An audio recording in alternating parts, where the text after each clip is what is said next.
cómo se viene el 2023 y qué medidas adoptar para un futuro más favorable para el país. Chile 2023 Podcast, el lugar donde expertos en diferentes temas se encontrarán para plantear posibles soluciones en base al país en el que vivimos y en el que vendrá. Este es el podcast de Saca la Voz. Sean todos bienvenidos a un nuevo capítulo de nuestro podcast Chile 2023. Hoy queremos hablar sobre la relevancia que tienen las encuestas y la opinión pública en todo lo que está pasando. Cómo las distintas mediciones que se realizan sobre temas contingentes impactan en la toma de decisiones y cómo estas herramientas nos ayudan a entender mejor nuestro país. Para hablar de esto, ¿qué mejor que nuestro invitado de hoy, Roberto Méndez, académico de la Universidad Católica, expresidente de IMARC y conocido en la casa como el señor de las encuestas?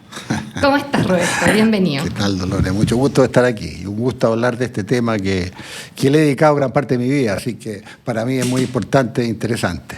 Excelente, 1.000.000 de gracias por acompañarnos.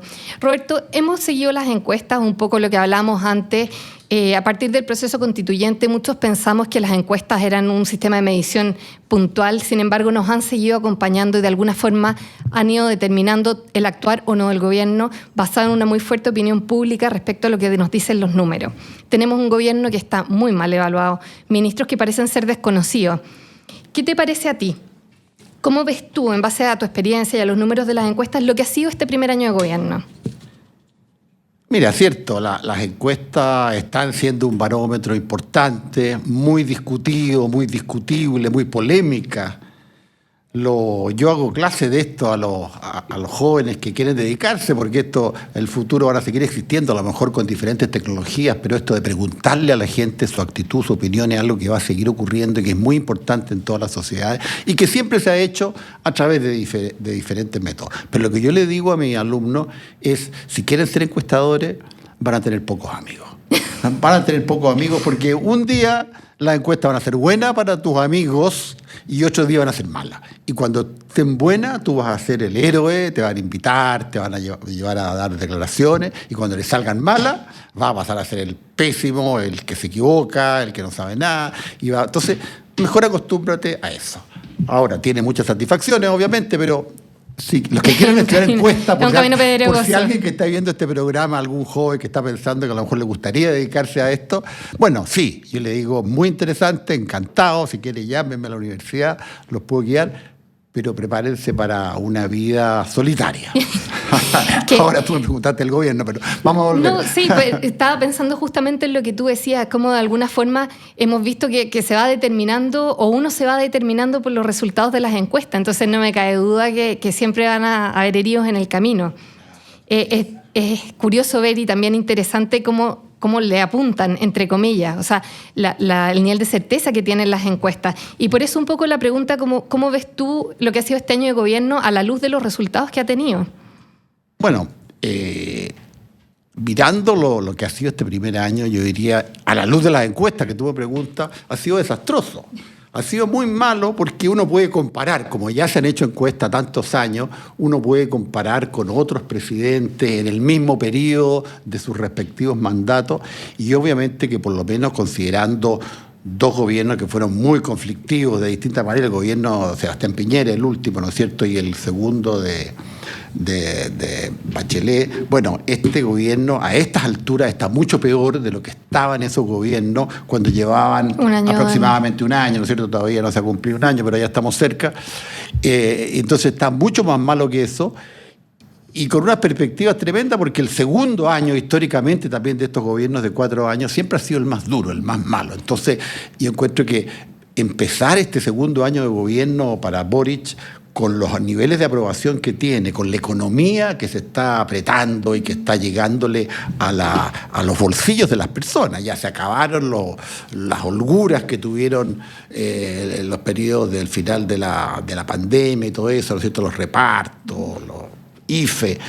Y las familias hoy día están sufriendo. Lo que nos están diciendo las encuestas, por ejemplo, hoy día, es que, bueno, la gente está sintiendo en sus bolsillos que no llegan a fin de mes porque la inflación le está comiendo parte de los ingresos. Así que yo lo veo, está llegando en muy mala situación relativa, digamos, un apoyo que está del orden del 25%, no ha bajado de eso, también hay que decirlo, de apoyo, porque más adelante Bachelet y Piñera tuvieron apoyos mucho más bajos, debajo de 10 en algún momento, los momentos más malos, los momentos peores de su respectivo gobierno, pero no más adelante en su gobierno.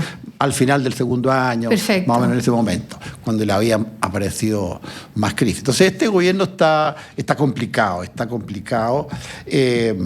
y bueno, tiene que adaptarse para eso, tiene que tener un proyecto que no se ve muy claro cuál es ese proyecto. Eso te iba a preguntar un poco. ¿Tú crees que ellos han leído las encuestas? Te lo pregunto puntualmente porque el tema de seguridad, el aumento de la delincuencia, es un tema que sale frecuentemente y parece ser la mayor preocupación de los ciudadanos. Del orden del 60-70%, las personas consideran que este es el problema más grave. Y por otro lado, tienes reacciones de parte del gobierno, por ejemplo, los indultos, la infraestructura crítica. Pareciera ser que los temas de seguridad, no sé si no son prioritarios, pero no se han manejado de la forma que la ciudadanía espera. ¿Cómo se lee esto? Claro, tú me dices, ¿habrán leído las encuestas? Yo creo que sí. Sí, yo creo que sí. Esa es la duda. Los presidentes, mi experiencia de tantísimos años, es que los presidentes leen las encuestas, y leen mucho, demasiado a lo mejor a veces, los contenidos de las encuestas. Yo he tenido la oportunidad, de presentarles encuestas prácticamente a todos los presidentes, incluyendo a Pinochet. Tuve que presentarle encuestas, era muy joven en esa época, tuve que presentarle una encuesta y decirle que iba a perder el plebiscito. O sea, nada menos que eso, el plebiscito, porque esta cosa tiene muchos años. Bueno, y me tocó con el presidente Elwin, el presidente Lagos, en fin, la presidenta Bachelet, Piñera, ni te cuento.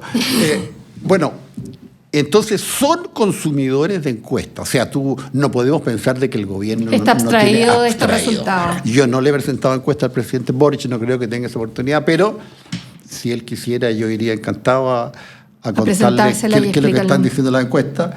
Pero yo creo que el problema del gobierno no es no estar informado de la opinión pública, de cuáles son los vientos, cuáles son los aires que están corriendo, sino que es una especie de conflicto interno el cual no logran resolver. Después de la derrota de su proyecto original, de este proyecto de Boris de la primera vuelta... Claro, más ideológico. Más ideológico, de esta constitución plurinacional, esta cosa tan rara, tan atípica para la realidad nacional, ¿no es cierto?, que nadie entendió nunca, que era muy bien, ni siquiera los pueblos originarios entendieron que era porque fue rechazada. Ahí sí me tocó trabajar, eso te puedo explicar más. Bueno, entonces, después de eso el gobierno se quedó como sin proyecto y con una coalición profundamente dividida entre la izquierda más dura, que era su proyecto original, ¿no es cierto?, que salió derrotada, y que ha seguido siendo derrotada, como hemos visto en estos meses, a través de las salidas de Jackson, de su secretario privado, ¿no es cierto?, de la ministra Siches, la ministra del Interior. O sea, su equipo original como que ha ido perdiendo poder o ha salido en algunos casos del gobierno. El ministro Jackson se salvó por un pelo, digamos. Literalmente por un pelo de haber sido acusado. En fin, entonces ahí se ha ido quedando aislado y está este otro grupo que es todo lo que ellos despreciaron, todo lo que ellos rechazaron, todo lo que ellos combatieron, que fue la concertación, lo que dirigió el país en los últimos 30 años. Entonces, claro, eso es que no terminan de solucionar esas dos almas y eso los va a perseguir.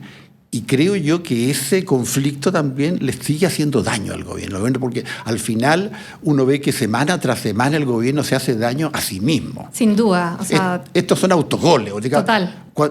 El gobierno ha tenido muchos problemas en este último año, pero yo diría que el 80, el 90% son autogoles. La oposición está como en la platea, digamos, mirando qué es lo que está sucediendo. Esto que pasó esta semana con que se les filtran los audios del Ministerio de Relaciones Exteriores es una cosa bochornosa, una vergüenza, pero que también te demuestra este choque de alma, incluso escuchando esa conversación, que uno no debería escucharla, pero está ahí, está en todos los medios. Bueno, es como, si esto estaba en el programa, lo de la minera Dominga, todo con una frivolidad. Exacto. Se dejan llevar demasiado por la ideología y yo creo que, ese ha sido el mayor conflicto. De hecho, basta ver quiénes son los ministros mejor evaluados versus los peor evaluados versus los desconocidos y tiene mucho que ver con aquellos ministros que que han ejercido cargos institucionales, que han tenido más prestancia, que tienen más experiencia, finalmente son los mejor evaluados porque la gente tiende a confiar en ellos. Y los otros no han demostrado esas capacidades o no han tenido la posibilidad o cuando la han tenido han hecho todo al revés. Claro, aquí el plebiscito. A ver, si tú dices, yo tuviera que decirte, ¿qué fue lo más importante que ha ocurrido en este primer año del gobierno de Boric? Es el plebiscito, este resultado, esta constitución plurinacional va a pasar a la historia como una... ¿Te puedo hacer una pregunta así súper como de encuesta? Los resultados, o sea, hubo encuestas hasta el último instante. De hecho, a pesar de que por ley no es posible, igual se filtran los eventuales como resultados. Y a pesar de que fueron alejados de lo que fue el resultado final, sí eran o anunciaban un triunfo del rechazo bastante amplio, que mucha gente se negó a creer. ¿Qué pasó con el gobierno? ¿No lo vieron venir? ¿No quisieron escuchar nuevamente? ¿No lo quisieron creer? ¿Cuál es como la pregunta de fondo es como, ¿cuál es la certeza que tienen las encuestas que nos hacen realmente creer que el resultado es así? Es primero el huevo o la gallina. O sea, ¿tú ves este resultado amplio del rechazo y te sube al carro el ganador? ¿O efectivamente se veía venir un triunfo del rechazo? Bueno, sí. En el último mes se publicaron 30 encuestas. Yo, como trabajo en esto, las anoto, voy poniendo una, la fecha, quién la hizo, la metodología, cuál es el resultado, etcétera. Y se publicaron 30 encuestas, están ahí los resultados. Todas, absolutamente todas las 30 predecían que iban a ganar el rechazo. Ni una sola. El margen por el cual iban a ganar variaba de una encuesta a otra, pero en definitiva de las 30, ni una sola predecía que podía ganar el apruebo. Y en algunas el margen era bastante más cercano, más preciso. Yo creo que ahí las encuestas pueden haberse equivocado en esa magnitud que tuvo el rechazo, pero yo creo que fueron ciertos eventos que pasaron al final. Específicamente, yo creo que el gran error también comunicacional del apruebo de la Constitución plurinacional fue el haber como cedido la nacionalidad, la chilenidad. Haber propuesto algo tan distinto a nuestra idiosincrasia. Algo tan distinto a la idiosincrasia, ¿no es cierto? Y la campaña del rechazo tomó muy bien eso, el tono en las últimas semanas, una campaña que yo la encontré muy bien hecha, sobre la nacionalidad, el valor de los chilenos, lo que estaba en una manera muy sencilla. Y justo ocurrió el fenómeno que las redes sociales lo mostraron, este fenómeno del cierre de la campaña de la prueba en Valparaíso. ¿Te acuerdas? Que un grupo grotesco, ¿no es cierto?, terminó ensuciando, diría yo, la bandera chilena. O sea, claro, fue como el acabose. Y eso, a mi modo de ver, que tuvo millones, yo vi las estadísticas de Big Data, esto que circula, muestra cómo ese hecho... Impactó a quien incluso están indecisos. Al que estaban indecisos tuvo mucho que ver en la cantidad de gente que fue a votar. Entonces yo creo que hubo un cambio ahí. Yo creo que las encuestas decían que el rechazo iba a ganar 55, 45. Claro, eso era más o menos lo que nos escuchaba. Eso era más o menos la cifra. Pero yo creo que este evento por lo menos le dio 5 o 6 puntos la extra. Diferencia. Le dio esa diferencia y movió a gente que a lo mejor no habría ido a votar y votar. Entonces, las encuestas son importantes, son influyentes. Lo han sido por muchos años. Tú eres muy joven, pero en el plebiscito del 88, fíjate lo que voy a hacer, fueron clave. Yo trabajaba con el Centro de Estudios Públicos. Te iba a preguntar justamente si la metodología era muy distinta. Entonces, y ahora, como para llegar a resultados tan claros, tú haber sabido o adelantado el resultado de ese plebiscito. Para mí, para mi carrera, fue muy importante haber hecho esas encuestas y haber predicho correctamente en un ambiente político terrible. Imagínate, era el gobierno militar, en fin, pero fue un plebiscito que no tuvo nadie protestó de que estuviera mal hecho, que estuviera manipulado. Fue realmente un ejercicio democrático perfecto. Y claro, las encuestas se hacían cara a cara, no había internet, no había nada. Estábamos hablando del año 88, así es otro punto. Cara a cara recorrimos Chile, 4.000 encuestas, yendo casa a casa, y logramos hacer una predicción perfecta. Entonces, fue muy importante y fue muy decisivo. Y como te digo, para el gobierno, para quien era presidente en ese momento, que era Pinochet, bueno, fue muy importante saberlo. Y le dio mucha rabia y le dio mucha temor. Pero eso le digo yo a mis alumnos. Cuando ustedes hacen encuestas, tienen poder. Tienen poder. Y eso es estimulante para los chiquillos. Entonces yo lo invito, hay jóvenes quizás escuchando esto, es una actividad muy interesante, no es fácil dedicarse a ella, es sacrificada. En fin, hay alguna de la gente que hace encuestas hoy día han sido mis alumnos, han trabajado conmigo. Un orgullo. Sí. No, a mí me pasa que, claro, de pronto las encuestas instalan un tema y se convierte en tema país y salió de la nada. Y ahí entramos a lo que tú dices, realmente hay un poder atrás de ella. Hay un poder exactamente, pero es un poder que en la medida que se ejerce, se desaparece. Tú tratas de influir a través de las encuestas, tratas de manipular un poco los resultados, la reacción de las preguntas, automáticamente ese poder se pierde. Entonces es un poder en la medida que tú hagas las cosas bien, basado en la confianza, porque si nadie te cree, dan lo mismo las encuestas. Entonces, pero bueno, finalmente, claro, uno sigue ciertas encuestas porque justamente te da confianza la metodología que han usado, los resultados que han obtenido. Yo me acuerdo haber visto paralelos entre lo que se pronosticaba y lo que había sido realmente, y era, pero preciso, o sea, fallaban por un punto o por dos, era se equivocan en ocasiones, pero obviamente ha ocurrido. Pero claro, muchas veces son por estos cambios de último momento. Te ve que eso es imposible. Antiguamente era todavía imposible peor, prever. porque cuando se hacían cara a cara, nosotros teníamos que tener por lo menos un mes antes hecha la encuesta. No, hoy día con la inmediatez, la tecnología puede acceder rápidamente. Se hacen en horas, realmente. Bueno, pero es un problema. Todo el mundo hay un problema ahora como las encuestas, porque justamente por internet, porque la gente ya no está tanto en su casa, no hay teléfono fijo, los teléfonos celulares tienen limitaciones. Bueno, hay todo un tema metodológico, pero es más latero, pero hay que reinventar también la metodología de la encuesta. Y en eso están los encuestadores en este momento, sí. Oye, y siguiendo con el tema de las encuestas, pero en otro tema que está siendo tema también. Nosotros empezamos un proceso constituyente el año 2020, que ha continuado, digamos, y que está presente ahora, se está aprobando el reglamento. ¿Qué interés real, y de nuevo, como un poco a la luz de la encuesta, tiene la ciudadanía en seguir en esta vorágine de proceso constituyente? Porque claramente hubo mucho interés. Cuando conocimos el texto que propuso la convención, te podría haber gustado o no, pero sin duda creo que no hay nadie que no haya estado informado de qué se trataba. Las encuestas sí fueron determinantes en el resultado, y hoy día estamos en un nuevo proceso que va a estar un poco más alejado de la ciudadanía, como era este otro. ¿Qué te parece a ti? ¿Hay un interés real? ¿La gente se cansó?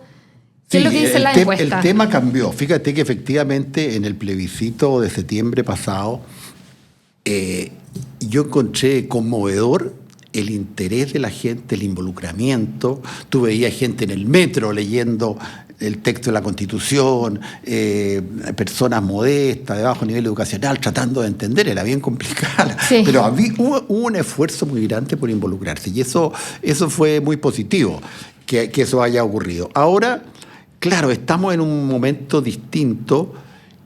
Ha disminuido el interés, pero no ha desaparecido, no hay ese nivel de involucramiento, en parte también porque como que el poder y la decisión volvió al Congreso, volvió a lo que la gente no quería. Hay que tener mucho cuidado en eso, porque acuérdate que había en el plebiscito previo, el plebiscito de entrada que se llamó, la gente votó que no quería que los parlamentarios hicieran la Constitución, quería que no le hiciera el Congreso, que le hiciera una convención especialmente elegida. Entonces ahora, en este momento, ha sido toda esta discusión de los expertos, del procedimiento, pero yo creo que las mismas encuestas, había una encuesta de feedback de esta semana que lo mostraba muy claro, subsiste la idea en la gente de que necesitamos una nueva constitución. O sea, no es algo que podemos dejarlo, dejémoslo para otro lado, para otro momento, guardemos la cosa ahí, no.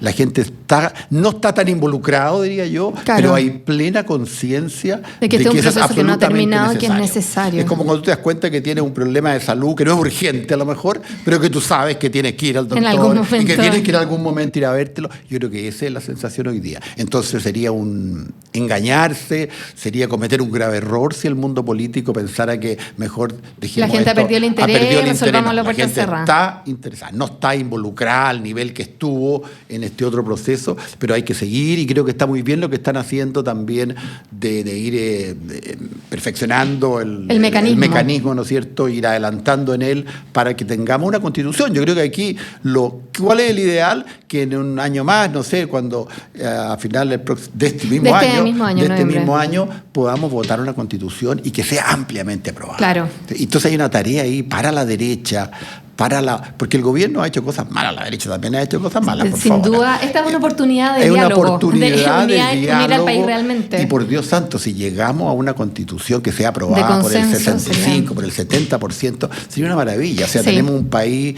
que puede con mucha confianza mirar hacia el futuro. Y sería un logro también para el presidente Boric. Estoy muy de acuerdo. Entonces yo creo que hay una tarea en la cual todos tenemos que contribuir, evitar estos excesos, estas acusaciones constitucionales que son irresponsables, encuentro yo.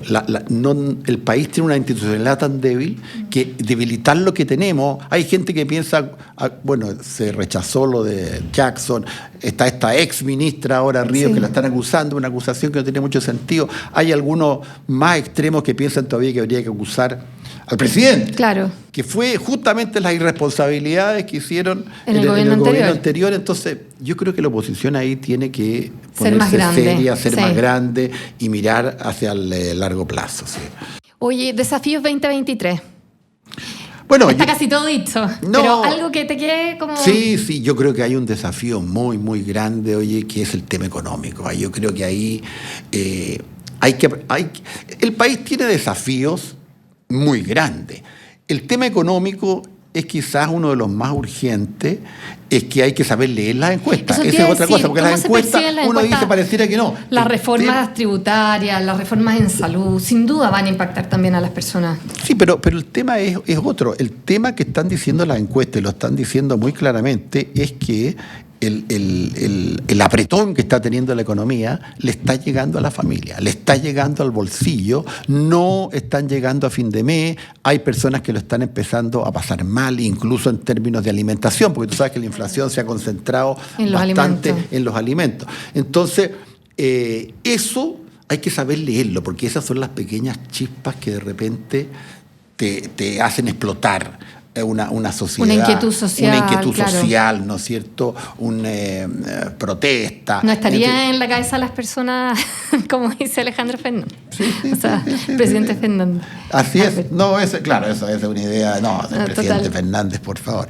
Yo te diría que ese es un problema central y muy urgente, y yo creo que el ministro Mario Marcel lo está previendo. De hecho, han habido algunos intentos de mejorar eso, de llegar con algunas ayudas a las personas más necesitadas. Antes de que la sangre llegue al río.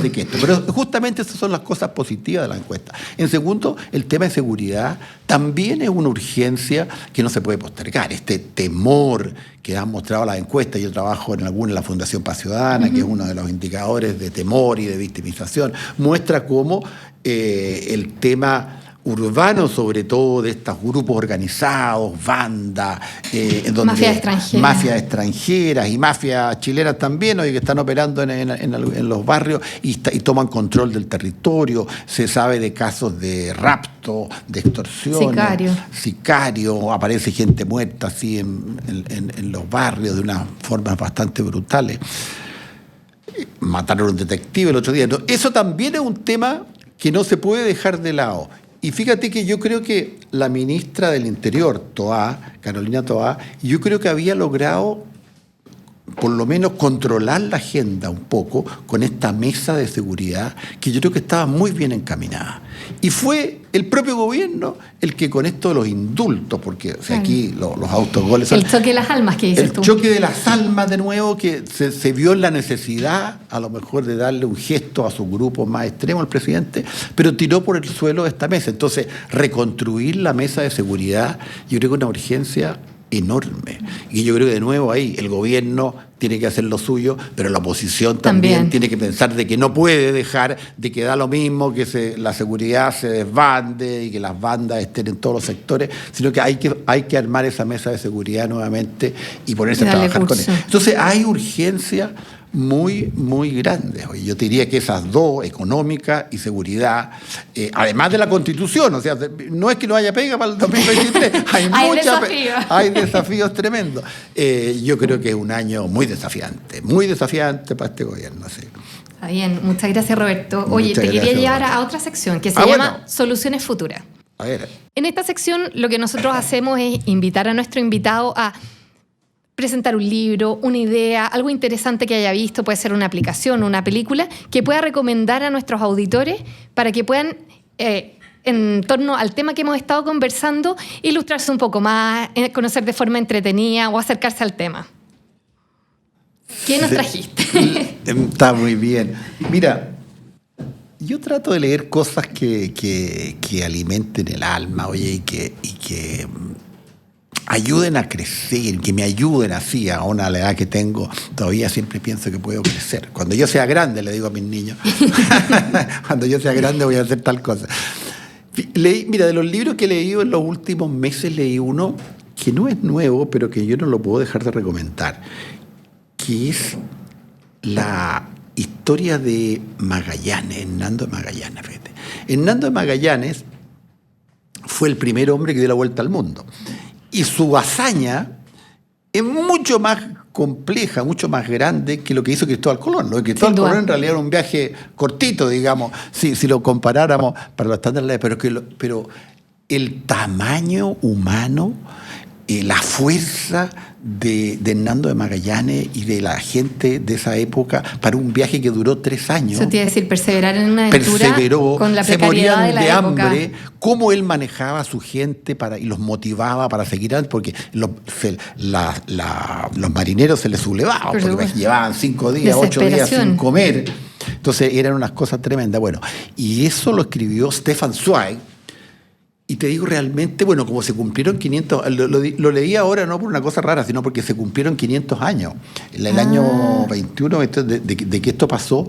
Entonces se ha reeditado este libro y es entretenido a morir, pero de verdad yo se lo recomiendo a las personas jóvenes porque muestra la fortaleza, la fuerza que puede tener la humanidad cuando tiene una meta, cuando tiene una visión. Entonces, yo creo que los jóvenes ahora necesitan eso. Leí una encuesta, porque siempre las encuestas dicen cosas de la Universidad de los Andes. Me encanta cómo tú siempre te el otro día, que hoy día, entre la gente que trabaja, los que más se cansan y más estresados son los jóvenes. Y que los jóvenes, entre 20 y 30, creo que es eso, son los más cansados y están estresados y están agotados. Y en cambio, las personas que tienen 50, 60 más, las que están enfrentando el trabajo con entereza y no tienen ese nivel. Entonces, ¿qué le pasa a esta generación que vive cansada, vive pensando en sus derechos? Le falta la resiedumbre. Le falta algo de resiedumbre y de fuerza. Entonces, yo creo que ese libro es fantástico. Además, es muy entretenido. Yo te lo recomiendo. Que lo voy a leer de todas maneras. Magallanes, me encanta. De Stefan Zweig, es una novela histórica con todos los detalles de cómo fue la navegación. Mira, realmente es entretenido. Ya, ahí tiene la recomendación de Roberto Méndez. Sí. Pareciera ser un llamado al liderazgo, que aún en la adversidad sí. Yo a los jóvenes, siempre hay herramientas. Yo soy profesor para salir universitario, adelante. por eso mi discurso es a los jóvenes que se pongan las pilas. Si quieren hacer encuestas, vayan a hacer encuestas, pero tampoco es una cosa entrete. No, esto es una cosa requiere dura. Inspiración, ética, trabajo duro. Yo les digo, van a salir a la cancha y les van a patear las canillas. Prepárense para eso. Está bien. Oye, Roberto, nuestra última sección. A ver. Chile en una palabra. Yo te voy a decir una palabra y tú me vas a decir un concepto que se tenga en la mente, una palabra, una definición respecto a esto. La invitación es que lo hagas desde lo que tú piensas, pero si te nace hacerlo desde las encuestas, bienvenido también. Eso como, no sé si te ubicas el cuestionario de Nat Pivot de From the Actors Studio. Hay un psicólogo muy famoso que tiene un cuestionario. Me encantaría que fuera ese, pero este es más simple. Es más sencillo. Estas son preguntas qué bueno. a ver qué te nace. Me encantan los cuestionarios, así que te veo. Después te lo voy a dar, que te va a encantar. Veo que te estás centrando en las encuestas también. Bien. Es que me encantan también. Se juntó el hambre con las ganas de comer. Si yo te digo, presidente Gabriel Boric. Mira, yo creo que yo tengo joven idealista. Esa es mi idea de él. Joven idealista, inexperto, le agregaría. La encuesta CADEM. Un instrumento valioso que hay que seguir con mucho cuidado, que yo aprecio y que respeto, sí. Ciudadanía. Ciudadanía temerosa. Ciudadanía chilena en este momento tiene temores, tiene muchos temores por lo que viene políticamente, por lo que viene económicamente, por la delincuencia. La gente está asustada. Si yo diría el estado de ánimo de la ciudadanía de Chile, hoy está asustada. Nuevas generaciones en el poder. Una promesa hasta el momento fallida. Proceso Constituyente 2023. Una tarea necesaria, impostergable, que no está teniendo todo el involucramiento de la población que sería necesario. Pero es una tarea impostergable y es tarea de todos sacarla adelante, de la derecha, del gobierno. Nadie se puede excusar de esta tarea que tenemos, que es quizás la tarea más importante. Las otras son urgentes, toda la delincuencia, la economía, son cosas urgentes pero que al final pasan. Si no tenemos una institucionalidad, no tenemos futuro como país.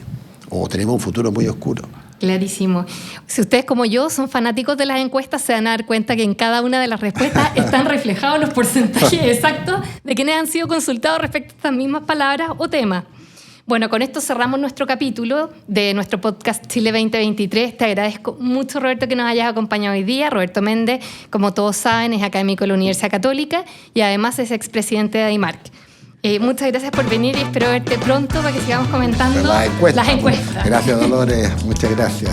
Muchas gracias a todos los que nos acompañaron. Los invitamos a seguir nuestro podcast en nuestro sitio www.sacalavoz.cl y en nuestras redes sociales.